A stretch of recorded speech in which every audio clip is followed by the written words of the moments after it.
করতে। আমার বাবা আমাকে শিখায় নাই, কি করব আমি একটা মাত্র মেয়ে, আমাকে কখনো শিখায় নাই রান্না বান্না করা। এটা আমার বাপ মায়ের দোষ হয়ে গেছে। এটা নিয়েও কত কথা শুনছি, তোমার বাপ মা তোমাকে কিছু শিখায় নাই। বিয়ের 1 মাস না যেতে আমি প্রেগনেন্ট হয়ে গেছি, আমার একটার পর একটা সমস্যা হচ্ছে। আমি এগুলা শিখবো কখন বা আমি এগুলো করবো কখন? আমার তো ফিজিক্যালি মেন্টালি আমি কোনো দিক থেকে তো ভালো ছিলাম না। তুমি শুধু একটা কথা মনে রাখবা, যেই মেয়েটা 16-17 বছর পর্যন্ত মা বাবার আদরে বড় হয়েছে, বাড়ির মধ্যে মা কাজ করতে দেন নাই, যেই মেয়েটা কোনোদিন চুলার কাছে যান নাই, চুলার কালি হাতে লাগে নাই, রাতে বিছানা লাগে নাই, মা বিছায়া দিছে, সেই বিছানায় গিয়া শুইছে,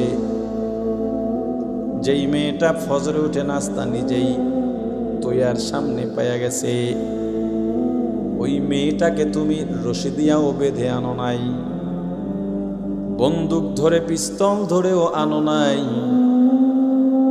মামলা করেও আনো নাই, শুধুমাত্র কালেমার অদৃশ্য বন্ধন, কালেমার বন্ধন হয়ে গেছে, এখন তোমার সঙ্গে নামতেছে, পিছে পিছে যাইতেছে, মা কাঁদে, বাবা কাঁদে, মেয়েটাও কাঁদে, তুমি একটা অপরিচিত মানুষ, কেন বোঝো না?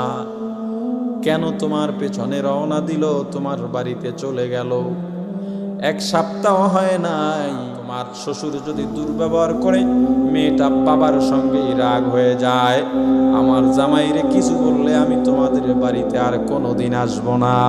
মাত্র 1 সপ্তাহের পরিচয়, কি বলে অপরিচিত একটা পরিবেশের মধ্যে তোমার বাড়ি, না চেনে তোমার মাকে, না চেনে তোমার বোনকে, যেই মেয়েটা বাড়ির মধ্যে কখনো চুলার কাছে যায় নাই, তোমার বাড়ি গিয়া সব সময় চুলার পিঠে থাকে, যেই মেয়েটা বাড়িতে সবার আগে ঘুমাইতো, ওই মেয়েটা তোমার বাড়ি এসে সবার বিছানা বিছায়া সবার শেষে ঘুমায়, যেই মেয়েটা বাড়িতে সবার শেষে ঘুম থেকে জেগে নাস্তা নিয়ে বসতো, ওই মেয়েটা তোমার বাড়ি এসে সবার আগে উঠে সবার জন্য নাস্তা বানায়।